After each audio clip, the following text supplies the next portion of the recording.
ಓಂ ಶಾಂತಿ. ತಾರೀಕು 22/5/2024. ಪ್ರಾತಃ ಮುರಳಿ. ಮಧುರ ಮಕ್ಕಳೇ, ನೀವು ಕರ್ಮಾತೀತರಾಗಿ ಹೋಗಬೇಕು. ಆದ್ದರಿಂದ ಒಳಗಡೆ ಯಾವುದೇ ಕೊರತೆಗಳು ಇರಬಾರದು. ತಮ್ಮನ್ನು ಪರಿಶೀಲನೆ ಮಾಡಿಕೊಂಡು ಕೊರತೆಗಳನ್ನು ತೆಗೆಯುತ್ತಾ ಹೋಗಿ. ಪ್ರಶ್ನೆ: ಯಾವ ಸ್ಥಿತಿಯನ್ನು ಮಾಡಿಕೊಳ್ಳಲು ಶ್ರಮವಾಗುತ್ತದೆ? ಅದಕ್ಕಾಗಿ ಪುರುಷಾರ್ಥ ಏನಾಗಿದೆ? ಉತ್ತರ: ಈ ಕಣ್ಣಿನಿಂದ ನೋಡುವ ಯಾವುದೇ ವಸ್ತುವು ನಿಮ್ಮ ಮುಂದೆ ಬಾರದೇ ಇರಲಿ. ನೋಡುತ್ತಿದ್ದರೂ ನೋಡಬಾರದು. ದೇಹದಲ್ಲಿರುತ್ತಾ ದೇಹಿ ಅಭಿಮಾನಿಯಾಗಿರಿ. ಈ ಸ್ಥಿತಿಯನ್ನು ಜಮಾ ಮಾಡಿಕೊಳ್ಳಲು ಸಮಯ ಹಿಡಿಸುತ್ತದೆ. ಬುದ್ಧಿಯಲ್ಲಿ ತಂದೆ ಹಾಗೂ ಮನೆಯ ಹೊರತು ಯಾವುದೇ ವಸ್ತು ನೆನಪಿಗೆ ಬರಬಾರದು.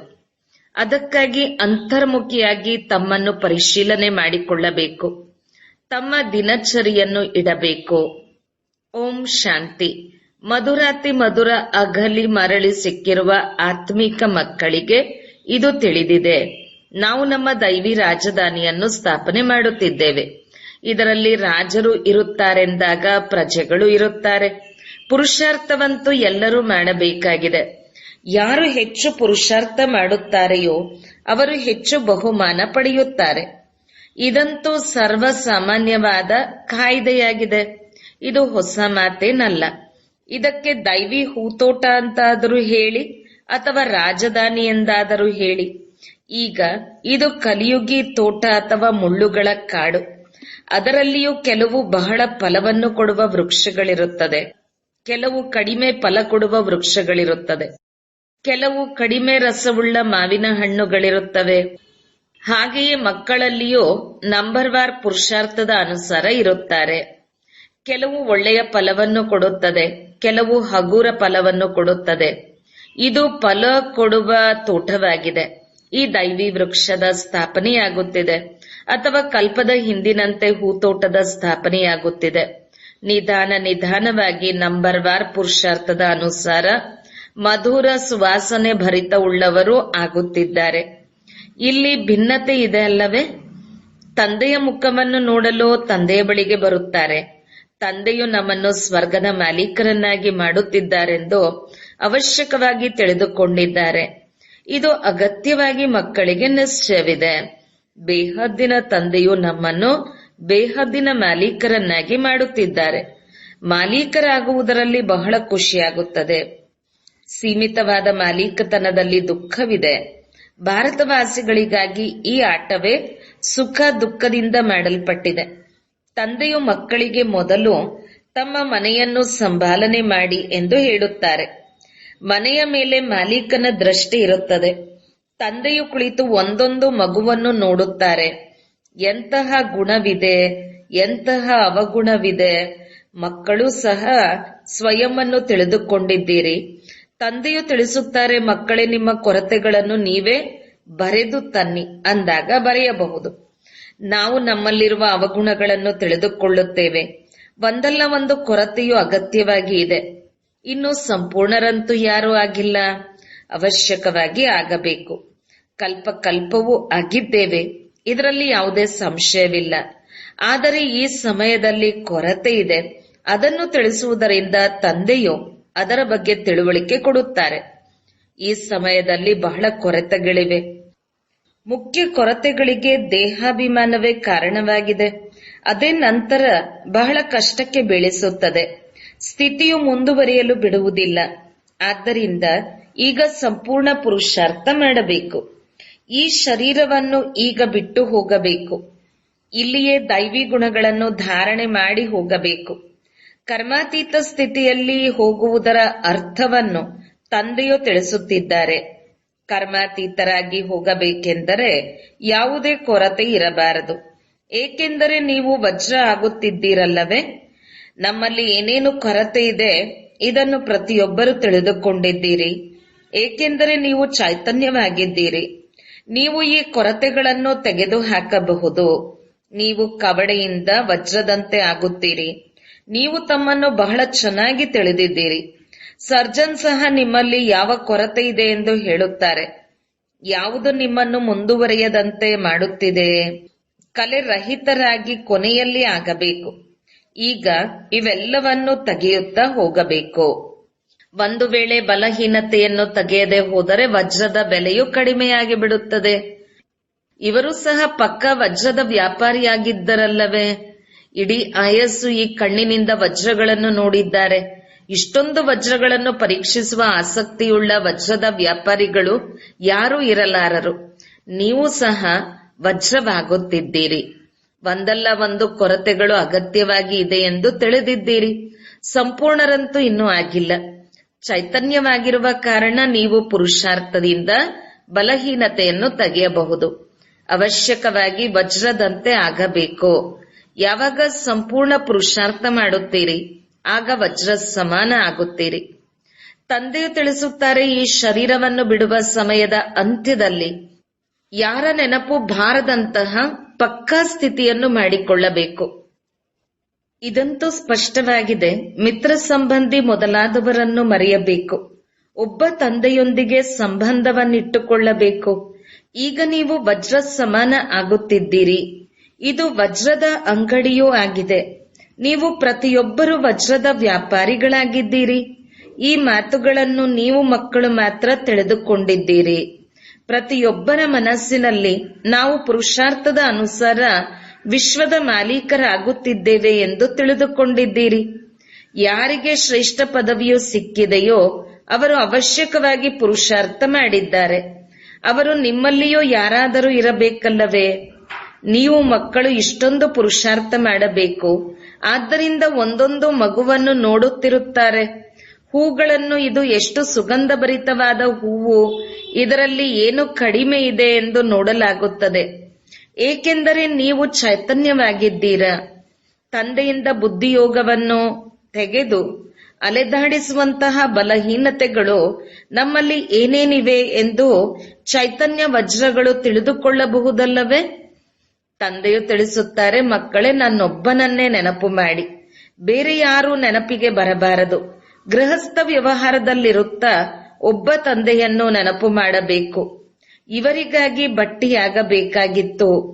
ಯಾರು ಸೇವೆಗಾಗಿ ಹೊರಟು ಬಂದರೋ, ಯಾರು ಹಳೆಯ ಮಕ್ಕಳು ಬಹಳ ಚೆನ್ನಾಗಿ ಸೇವೆ ಮಾಡುತ್ತಿದ್ದಾರೆಯೋ ಅವರನ್ನು ನೋಡುತ್ತಾರೆ. ಸ್ವಲ್ಪ ಹೊಸಬರೊಂದಿಗೆ ಸೇರುತ್ತಾ ಹೋಗುತ್ತಾರೆ. ಹಳೆಯ ಮಕ್ಕಳಿಗೆ ಬಟ್ಟಿಯಾಗಬೇಕಾಗಿತ್ತು.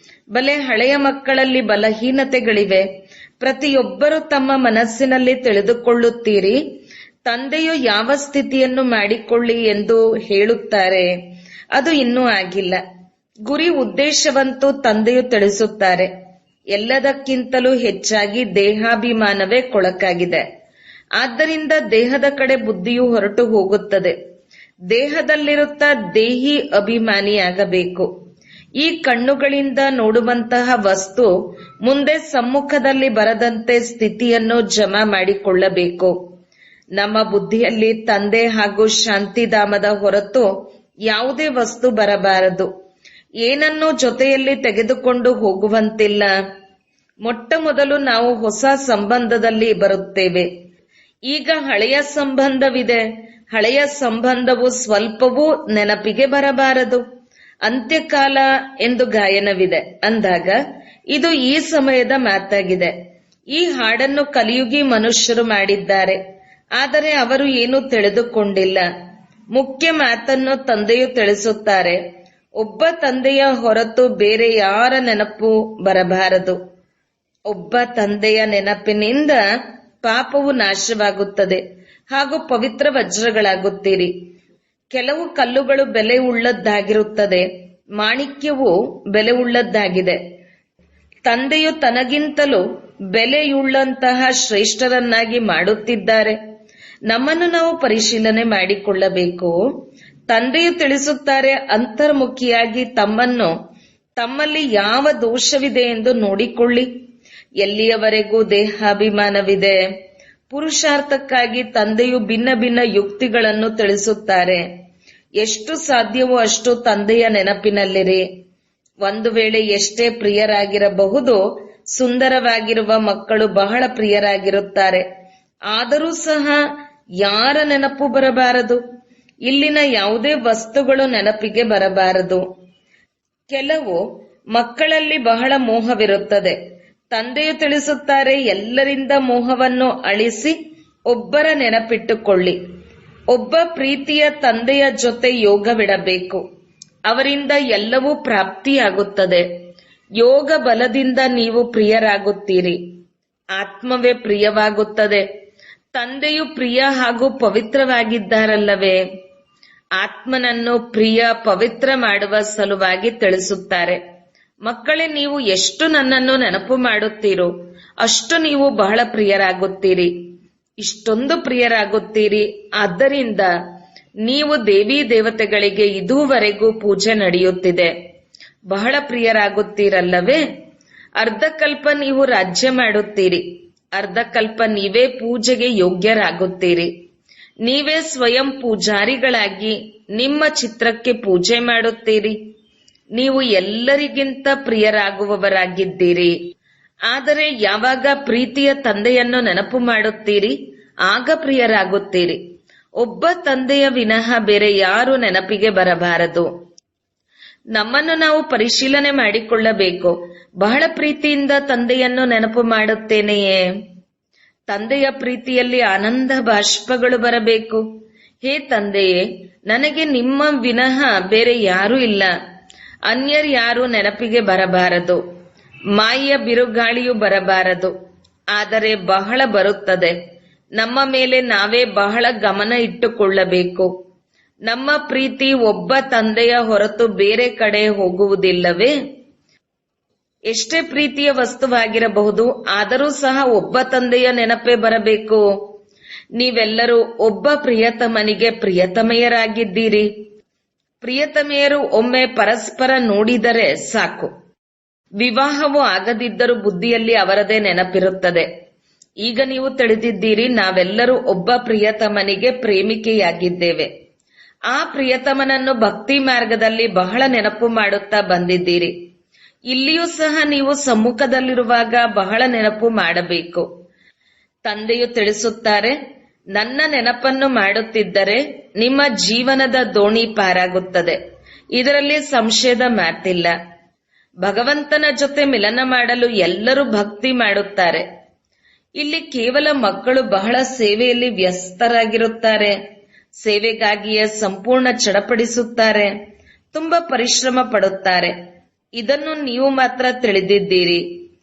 ಗಣ್ಯ ವ್ಯಕ್ತಿಗಳು ಅಷ್ಟೊಂದು ತಿಳಿದುಕೊಳ್ಳುವುದಿಲ್ಲ. ಆದರೆ ನಿಮ್ಮ ಶ್ರಮ ಪಡುವುದು ವ್ಯರ್ಥವಾಗುವುದಿಲ್ಲ. ಕೆಲವರು ತಿಳಿದುಕೊಂಡು ಯೋಗ್ಯರಾಗುತ್ತಾರೆ. ನಂತರ ತಂದೆಯು ಮುಂದೆ ಬರುತ್ತಾರೆ. ನೀವು ತಿಳಿದುಕೊಳ್ಳಬಲ್ಲಿರಿ ಅವರು ಯೋಗ್ಯರಾಗಿದ್ದಾರೆಯೇ ಅಥವಾ ಇಲ್ಲವೇ? ನೀವು ಮಕ್ಕಳೊಂದಿಗೆ ತಂದೆಯ ದೃಷ್ಟಿಯ ಮಿಲನವಾಗುತ್ತದೆ. ಶೃಂಗಾರ ಮಾಡುವವರು ನೀವು ಮಕ್ಕಳೇ ಆಗಿದ್ದೀರಿ. ಇಲ್ಲಿಗೆ ಬಂದಿರುವವರಿಗೆಲ್ಲ ನೀವು ಮಕ್ಕಳು ಶೃಂಗರಿಸಿದ್ದೀರಿ. ತಂದೆಯು ಬಹಳ ಶೃಂಗರಿಸಿದ್ದಾರೆ. ನೀವು ಅನ್ಯರಿಗೆ ಶೃಂಗಾರ ಮಾಡಿ ಕರೆದುಕೊಂಡು ಬರುತ್ತೀರಿ. ತಂದೆಯು ಮಕ್ಕಳಿಗೆ ಅವಕಾಶ ಕೊಡುತ್ತಾರೆ. ಹೇಗೆ ನಿಮಗೆ ಶೃಂಗಾರ ಮಾಡಿದ್ದಾರೆ ಅನ್ಯರಿಗೂ ಮಾಡಿಸುತ್ತಾರೆ. ತಮಗಿಂತಲೂ ಅನ್ಯರಿಗೆ ಬಹಳ ಚೆನ್ನಾಗಿ ಶೃಂಗಾರ ಮಾಡಿಸಬಹುದು. ಎಲ್ಲರಿಗೂ ತಮ್ಮ ತಮ್ಮ ಅದೃಷ್ಟವಿದೆಯಲ್ಲವೇ? ಕೆಲವರು ತಿಳಿಸುವವರಿಗಿಂತಲೂ ಮುಂದೆ ಹೊರಟು ಹೋಗುತ್ತಾರೆ. ನಾವು ಇವರಿಗಿಂತ ಚೆನ್ನಾಗಿ ತಿಳಿಸುತ್ತೇವೆಂದು ತಿಳಿದುಕೊಳ್ಳುತ್ತಾರೆ.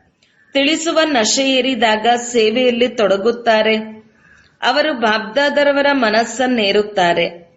ಬಹಳಷ್ಟು ಹೊಸ ಹೊಸ ಮಕ್ಕಳು ಹಳಬರಿಗಿಂತ ಮುಂದಿದ್ದಾರೆ. ಮುಳ್ಳುಗಳಿಂದ ಒಳ್ಳೆಯ ಹೂಗಳಾಗಿದ್ದಾರೆ. ಆದ್ದರಿಂದ ತಂದೆಯು ಒಂದೊಂದು ಹೂವನ್ನು ನೋಡುತ್ತಾರೆ. ಇವರಲ್ಲಿ ಏನು ಕೊರತೆಗಳಿವೆ? ಈ ಕೊರತೆಯು ಇವರಿಂದ ಹೊರಟು ಹೋದರೆ ಬಹಳ ಸೇವೆ ಮಾಡಬಲ್ಲರು. ತಂದೆಯು ತೋಟದ ಮಾಲೀಕರಾಗಿದ್ದಾರಲ್ಲವೇ? ಸಭೆಗೆ ಬಂದು ಹಿಂದೆ ಇರುವಂತಹ ಒಂದೊಂದು ಹೂವನ್ನು ನೋಡಬೇಕೆಂದು ಮನಸ್ಸಾಗುತ್ತದೆ. ಏಕೆಂದರೆ ಒಳ್ಳೊಳ್ಳೆಯ ಮಕ್ಕಳು ಹಿಂದೆ ಕುಳಿತಿರುತ್ತಾರೆ. ಒಳ್ಳೊಳ್ಳೆಯ ಮಹಾರಥಿ ಮಕ್ಕಳು ಮುಂದೆ ಕುಳಿತುಕೊಳ್ಳಬೇಕು. ಇದರಲ್ಲಿ ಯಾರಿಗೂ ಸಹ ಕಷ್ಟವೆನಿಸುವ ಮಾತಿಲ್ಲ. ಒಂದು ವೇಳೆ ಬೇಸರವಾಗಿ ಮುನಿಸಿಕೊಂಡರೆ ತಮ್ಮ ಅದೃಷ್ಟದೊಂದಿಗೆ ಮುನಿಸಿಕೊಳ್ಳುತ್ತಾರೆ. ಮುಂದಿರುವಂತಹ ಮಕ್ಕಳನ್ನು ನೋಡಿ ನೋಡಿ ಅಪಾರ ಖುಷಿಯಾಗುತ್ತದೆ. ಇವರು ಬಹಳ ಚೆನ್ನಾಗಿದ್ದಾರೆ. ಇವರಲ್ಲಿ ಸ್ವಲ್ಪ ಬಲಹೀನತೆಗಳಿದೆ. ಇವರು ಬಹಳ ಸ್ವಚ್ಛವಾಗಿದ್ದಾರೆ, ಇವರಲ್ಲಿ ಸ್ವಲ್ಪ ತುಕ್ಕಿದೆ. ಈ ಎಲ್ಲ ಅಪವಿತ್ರತೆಯನ್ನು ತೆಗೆಯಬೇಕು. ತಂದೆಯಂತೆ ಪ್ರೀತಿ ಮಾಡುವವರು ಯಾರೂ ಇಲ್ಲ. ಸ್ತ್ರೀಗೆ ತನ್ನ ಪತಿಯೊಂದಿಗೆ ಪ್ರೀತಿ ಇರುತ್ತದೆ, ಆದರೆ ಪತಿಗೆ ಅಷ್ಟೊಂದು ಪ್ರೀತಿ ಇರುವುದಿಲ್ಲ. ಅವರು 2ನೇ 3ನೇ ಪತ್ನಿಯನ್ನು ಮಾಡಿಕೊಳ್ಳುತ್ತಾರೆ. ಪತ್ನಿಗೆ ತನ್ನ ಪತಿ ದೇಹ ಬಿಟ್ಟರೆ ಸಾಕು, ಬಹಳ ದುಃಖಿಯಾಗಿ ಬಿಡುತ್ತಾಳೆ. ಆದರೆ ಪುರುಷರು ಒಂದು ಚಪ್ಪಲಿ ಹೋದರೆ ಮತ್ತೊಂದನ್ನು ಮಾಡಿಕೊಂಡು ಬಿಡುತ್ತಾರೆ. ಶರೀರಕ್ಕೆ ಚಪ್ಪಲಿ ಎಂದು ಹೇಳಲಾಗುತ್ತದೆ. ಶಿವ ತಂದೆಗೂ ಲಾಂಗ್ ಬೂಟ್ ಬ್ರಹ್ಮ ಇದರಲ್ಲವೇ? ನಾವು ನೆನಪು ಮಾಡುತ್ತೇವೆ, ಫಸ್ಟ್ ಕ್ಲಾಸ್ ಆಗುತ್ತೇವೆ ಎಂದು ಈಗ ನೀವು ತಿಳಿದಿದ್ದೀರಿ. ಕೆಲವರು ಫ್ಯಾಷನ್ ಮಾಡುವವರಾಗಿರುತ್ತಾರೆ. ಆದ್ದರಿಂದ 4-5 ಜೊತೆ ಚಪ್ಪಲಿಗಳನ್ನಿಟ್ಟುಕೊಂಡಿರುತ್ತಾರೆ. ಆದರೆ ಆತ್ಮನಿಗೆ ಒಂದೇ ಚಪ್ಪಲಿಯಾಗಿದೆ. ಹಾಗೆಯೇ ಕಾಲಿನ ಚಪ್ಪಲಿಯೂ ಒಂದೇ ಇರಬೇಕು. ಆದರೆ ಇದು ಫ್ಯಾಷನ್ ಆಗಿ ಬಿಟ್ಟಿದೆ. ತಂದೆಯಿಂದ ಯಾವ ಆಸ್ತಿಯನ್ನು ಪಡೆಯುತ್ತೇವೆಂದು ಈಗ ನೀವು ತಿಳಿದಿದ್ದೀರಿ. ನಾವು ಆ ಸ್ವರ್ಗಕ್ಕೆ ಮಾಲೀಕರಾಗುತ್ತಿದ್ದೇವೆ. ಸ್ವರ್ಗಕ್ಕೆ ವಂಡರ್ ಆಫ್ ದ ವರ್ಲ್ಡ್ ಎಂದು ಹೇಳುತ್ತಾರೆ. ಅವಶ್ಯಕವಾಗಿ ಸ್ವರ್ಗ ಸ್ಥಾಪಕ ತಂದೆಯೇ ಸ್ವರ್ಗ ಸ್ಥಾಪನೆಯನ್ನು ಮಾಡುತ್ತಾರೆ. ಈಗ ನೀವು ಪ್ರತ್ಯಕ್ಷವಾಗಿ ಶ್ರೀಮತದಂತೆ ನಡೆದು ತಮಗಾಗಿ ಸ್ವರ್ಗ ಸ್ಥಾಪನೆ ಮಾಡುತ್ತಿದ್ದೀರಿ. ಇಲ್ಲಿ ಎಷ್ಟೊಂದು ದೊಡ್ಡ ದೊಡ್ಡ ಮಹಲುಗಳನ್ನು ಕಟ್ಟುತ್ತಾರೆ, ಆದರೆ ಇದೆಲ್ಲವೂ ವಿನಾಶವಾಗುತ್ತದೆ. ನೀವು ಅಲ್ಲಿ ಏನು ಮಾಡುತ್ತೀರಿ? ಇಲ್ಲಿ ನಮ್ಮ ಬಳಿ ಏನೂ ಇಲ್ಲವೆಂದು ಮನಸ್ಸಿನಲ್ಲಿ ಬರಬೇಕಾಗಿದೆ. ಹಾಗೆಯೇ ಹೊರಗೆ ಗೃಹಸ್ಥದಲ್ಲಿರುತ್ತಾ ಎಲ್ಲವೂ ತಂದೆಯದ್ದಾಗಿದೆ, ನಮ್ಮದೇನೂ ಇಲ್ಲ, ನಾವು ನಿಮಿತ್ತರಾಗಿದ್ದೇವೆಂದು ಅವರು ತಿಳಿದುಕೊಳ್ಳುತ್ತಾರೆ. ನಿಮಿತ್ತರು ಏನೂ ಇಟ್ಟುಕೊಳ್ಳುವುದಿಲ್ಲ. ತಂದೆಯು ಮಾಲೀಕರಾಗಿದ್ದಾರೆ. ಇದೆಲ್ಲವೂ ತಂದೆಯದಾಗಿದೆ. ಮನೆಯಲ್ಲಿದ್ದು ಸಹ ಈ ರೀತಿ ತಿಳಿದುಕೊಳ್ಳಿ. ಶ್ರೀಮಂತರ ಬುದ್ಧಿಯಲ್ಲಿ ಈ ಮಾತುಗಳು ಬರುವುದಿಲ್ಲ. ತಂದೆಯು ತಿಳಿಸುತ್ತಾರೆ, ಟ್ರಸ್ಟಿಯಾಗಿರಿ. ಏನೇ ಮಾಡುತ್ತಿದ್ದರೂ ತಂದೆಗೆ ತಿಳಿಸಿ. ಬಾಬಾ ಮನೆಯನ್ನು ಕಟ್ಟಲೆ ಎಂದು ಬರೆಯುತ್ತಾರೆ. ತಂದೆಯು ತಿಳಿಸುತ್ತಾರೆ, ಹಾ ಬಲೆ ಕಟ್ಟಿ, ಆದರೆ ಟ್ರಸ್ಟಿಯಾಗಿರಿ. ತಂದೆಯು ಕುಳಿತಿದ್ದಾರಲ್ಲವೇ? ತಂದೆಯು ಹಿಂತಿರುಗುವಾಗ ಎಲ್ಲರೂ ಒಟ್ಟಿಗೆ ಹಿಂತಿರುಗುತ್ತಾರೆ. ನಮ್ಮ ಮನೆಗೆ ಹಿಂತಿರುಗುತ್ತೀರಿ. ನಂತರ ನೀವು ನಿಮ್ಮ ರಾಜಧಾನಿಯಲ್ಲಿ ಹೊರಟು ಹೋಗುತ್ತೀರಿ. ತಂದೆಯು ಕಲ್ಪ ಕಲ್ಪ ನಮ್ಮನ್ನು ಪಾವನರನ್ನಾಗಿ ಮಾಡಲು ಬರಬೇಕು. ನಾನು ನನ್ನ ಸಮಯದಲ್ಲಿ ಬರುತ್ತೇನೆ. ಒಳ್ಳೆಯದು. ಮಧುರಾತಿ ಮಧುರ ಅಗಲಿ ಹೋಗಿ ಮರಳಿ ಸಿಕ್ಕಿರುವ ಮಕ್ಕಳಿಗೆ ಮಾತಾಪಿತಾ ಬಾಬ್ದಾದರವರ ನೆನಪು, ಪ್ರೀತಿ ಹಾಗೂ ಸುಪ್ರಭಾತ. ಆತ್ಮೀಯ ಮಕ್ಕಳಿಗೆ ಆತ್ಮೀಯ ತಂದೆಯ ನಮಸ್ತೆ.